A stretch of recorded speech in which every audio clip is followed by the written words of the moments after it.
Mint Mobile, too good to be true? In this video, I'm going to be talking about my experiences with Mint Mobile for the past 1 year or 12 months. How's it going, friends and family? YouTube. Where I'm at currently, it's snowing, which is really cool because personally I felt like November and October where I'm at, typically it's a lot colder, and this year it was so warm. So to finally see winter come around, I'm kind of happy because I actually like layering up, wearing jackets. I like feeling cold, right? Because when it's cold outside, you can just put on a scarf or a hat. On the flip side, when it's hot, you can't just walk around with my bra off or pants off, and right? Like there's a certain amount of layers you can get down to, but if it's hot and humid or dry and hot, you're gonna be sweating. Anyways, for the purpose of this video, let's just get right back into the topic at hand. So I actually received an email from Mint Mobile this morning telling me, hey, you've been with us for 1 year. And it looks like this. Happy Mintiversary. So I've been with Mint Mobile for 12 months. I activated my plan. It says here December 7th, 2019. You haven't aged a day. Go baby go. This is the amount of data that I used. 34 gigabytes. 12 months. Not too bad. I spent 1,577 minutes using the phone call voice talk service. I sent 2,134 texts through the SMS system. What's interesting is I don't really use my phone in the conventional sense. I like to utilize apps that use and optimize Wi-Fi to connect you with people that are abroad, internationally, or other people who don't have unlimited text talk. So I use apps like Kakao Talk, WhatsApp, and etc. But anyways, let's go ahead and talk about Mint Mobile. I'm sorry, I rambled on. So I actually tested Mint Mobile in the first couple weeks that I had it to make sure, is this a scandal? Is this too good to be true, right? Because I'm skeptical of almost everything that I come across on the internet. So if you're anything like me, you probably can resonate with what I'm saying. I didn't start using credit cards until about 2 years ago. Okay, so just to show you like how skeptical I am. So when I found out about this service where you prepay for your phone plan and then you pay month to month, or you bundle it to 3, 6, 9, or 12 months, I was kind of like, but what are the flip sides? Is this gonna be someone else's phone number? Is the phone calls gonna drop constantly? Right, so I had that, the fear in my mind, and so I wanted to investigate. And so I actually tested my service into the mountains of Shenandoah. I went on a road trip on my vacation, but on the side, I also tested my Mint Mobile service. So I went to the mountains of Shenandoah, mountains of New England, such as like Green Mountain, White Mountain. I went to Atlanta, Baltimore, etc., all up and down the East Coast. And I can reassure you 100% that I had solid service. Now, I'm sure there are some areas within the states in the East Coast where you're not going to have any service, whether you're AT&T, Verizon, or T-Mobile. Right, and the reason why I mentioned T-Mobile is because Mint Mobile uses T-Mobile's cell phone towers. So why did I switch over to Mint Mobile? Right, so prior to getting Mint Mobile, I was actually with AT&T for the longest time. And then before that, I was with Verizon, and then so forth and so forth. But when I thought about it, when you add up your phone bill at the end of the year, if you do your own taxes, accounting, or etc., you get to really see how many or how much is your operating costs and your expenses. I noticed that the phone bill is one of those areas where I always felt icky about, because I mentioned it earlier in the video, but I like to utilize free apps that you can call within for free. I keep saying free because it's free.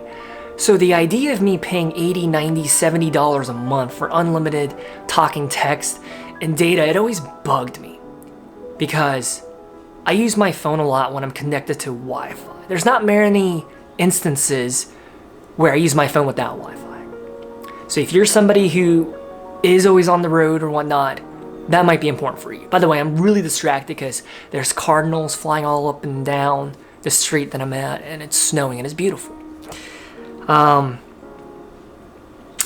So I started exploring. I did my research, my homework. I looked at all the different, I'm looking at my notes just so I don't get off track. I started looking at all the different prepaid phone plans. And for me, in my area, it made the most sense for where I'm at in life right now, my career, and what I'm doing, to go with Mint Mobile. Mint Mobile uses T-Mobile's cell phone tower, so you get the exact same service as them, 4G LTE or even 5G. It was a free upgrade for all Mint Mobile users for a fraction of the price. Yes, you don't get the same customer service. Yes, you don't get the same perks. And yes, you're not technically a T-Mobile customer. You're a part of the Mint Mobile family. All that makes sense. But when we talk about saving money in the hundreds at the end of the year, that's worth it to me. So, short answer up front. Is it too good to be true? No, it's not. I would do it again. So, for the rest of the video, I'm going to be talking about the pros of having Mint Mobile from my experience with 12 months of being a Mint Mobile user, and also the cons, the downsides. What's bad about it? I'm going to be upfront because I don't work for Mint Mobile, so I can be vulnerable, transparent, and authentic, right? And then I'm also going to be talking about a little bit about my thought process, okay? So you could probably X out of the video here. But if you're interested in Mint Mobile, go ahead and use the referral link down below because it will give you a $15 credit that you can use in the future. And I found out that Mint Mobile doesn't give it to you up front. So I apologize in my earlier videos that I made about Mint Mobile because it was my understanding that you got the credit right away. That's not the way it happens. You actually get the credit 14 days after you sign up. So you can use that $15 balance to get 1 month for free in the future when you re-up or re-sign up or continue to be a customer of Mint Mobile. So you'll get $15 and I'll get $15. We'll both be happy. So what are the pros? So number one, I think for most people, unless you're really young like a Gen Z and you're always on your phone, or you're a truck driver, or you're always on the road, or you live in a rural area, for most people, if you're not one of those categories, I feel like Mint Mobile is fine. It'll get the job done. And when I think about myself, right, I make YouTube videos on the side, and I consider myself to be somewhat technologically savvy. 3 gigabytes is enough for me. But I don't like living on the fear of what if I run out of data? So I signed up for 8 gigabytes a month. And lo and behold, my average, when I look at it, it's roughly been about 2.3, 2.4 gigs a month that I use. So that's really interesting because I overpaid and I got the 8 gigs a month plan just to be on the safe side. But even that wasn't that really expensive. So for most people, I mean, you got to understand who you are. Do you use Wi-Fi? Are you on the road a lot? Answer these questions. But I think for most people, you can go ahead and get the 3 gigabyte a month plan, pay 15 bucks a month, and you'll be solid. And historically, Mint Mobile actually upgrades people. So say like the 3 gig automatically becomes the 5 gigs a month plan, for their most bottom tier, you'll get grandfathered in and you'll still pay 15 bucks. And that's one thing that I like about Mint Mobile, okay? And speaking about that, during the pandemic, as soon as it started happening, they did the right thing.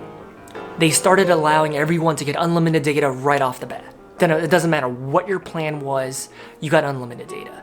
So the way that they react to the current situation, it lets me know that they're a young company that's doing the right thing, right? Other companies, they'll go ahead and tack on an additional fee that you have to pay. Like say you have a phone bill, they'll throw on an additional bill because you have satellite service with them or because you have internet with them and etc. I hate that so much, right?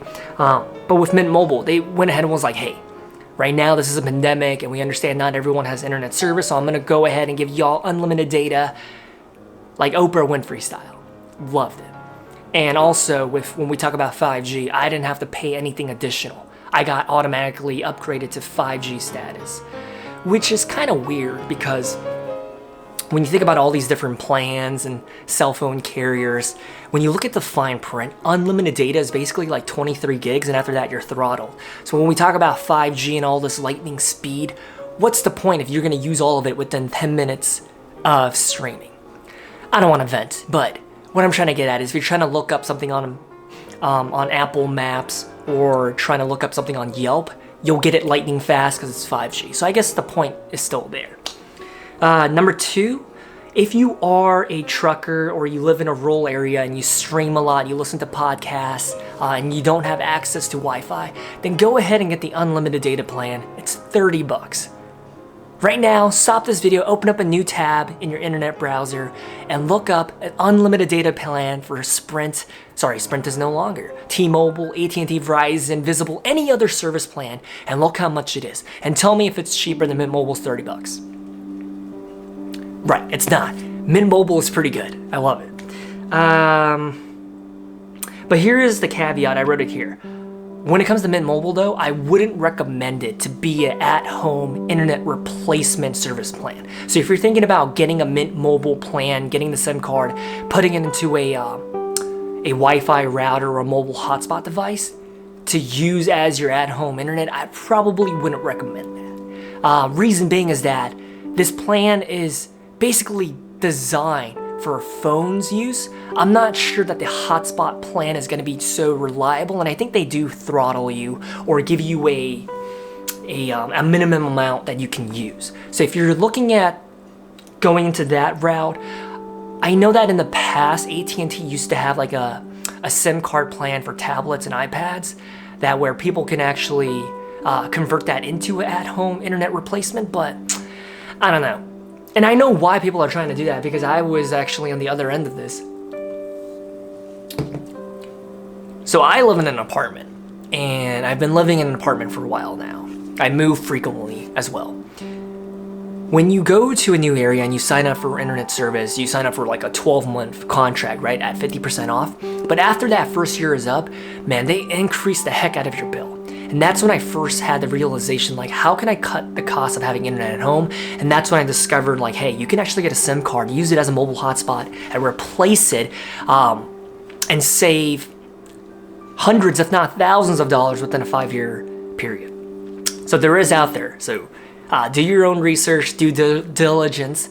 I stuttered. Do your own due diligence and figure out if that's the right maneuver for you or not. But I think cell phone companies are catching on now, so that mobile hotspot thing might not be viable. But I know there's people that live in vans and trucks and RV life, which is booming, by the way. I've been a fan of that alternative lifestyle for the past decade now. But recently, in the past 5 years or so, it's been increasing, it's been trending. I know they probably do something innovative to get their internet sources as well. So it's probably still happening, but as of right now, I'm not really sure. So let's talk about the downsides of having Mint Mobile for 12 months. Is the camera still filming? Yes, it is, and we've been recording for 13 minutes roughly. So the downsides. Number 1, right off the bat, I would say that when I signed up, how I usually am is I like to get a new phone number. Reason being is that there are people who have access to my phone number that's tied to Amos, that I don't want them having my number anymore. So every time I get a new phone or a new service or whatever, I always get a phone number right off the bat. That's just me. In the past, I never had a problem, right? When it was Verizon or AT&T, never had a problem when I switched my phone number. But when I switched my phone number with Mint Mobile, what happened is somebody obviously had the phone number before me, before I got it, right? And then whoever had that number, they transitioned to another service, or they just concluded they don't have a cell phone anymore. The person who had the phone number before me, man, they had a lot of financial problems. And what I mean by that is they went into a lot of debt.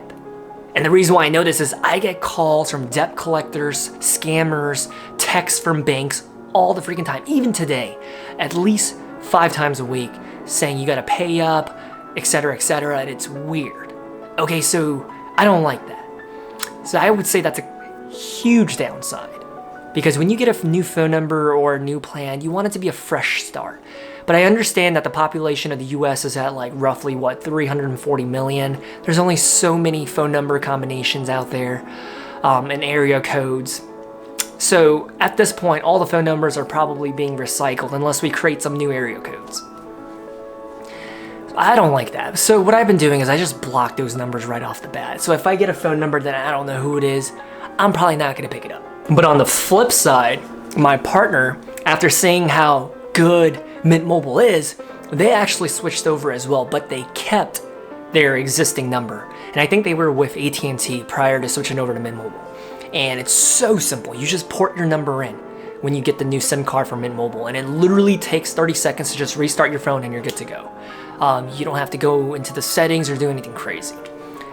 For what it's worth, they had a Samsung, I had an Apple iPhone, and it was both of our, the process to get set up was less than 30 seconds. I am not exaggerating, it's super simple, but I know if you have an older phone or a phone that's not Samsung or Apple, you might run into some technical difficulties. You might have to tinker with the settings a little bit or this or that. But when they switched over and kept their number, they got 0 weird phone calls from scammers or robocalls or debt collectors. So I don't think it's a fault of Mint Mobile. When I got that phone number, I think it was the fault of the person that had the phone before me.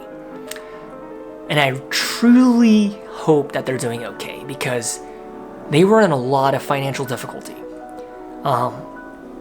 And when I first got the phone number, I used to get calls and texts from their family members and friends sending their regards, hoping that they're safe.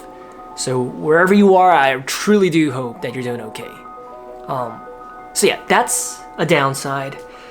Number 2 would be, I personally haven't experienced it, but I know it exists. Okay, because companies need to make money. I've seen other videos and reviews, and some people talk about throttling.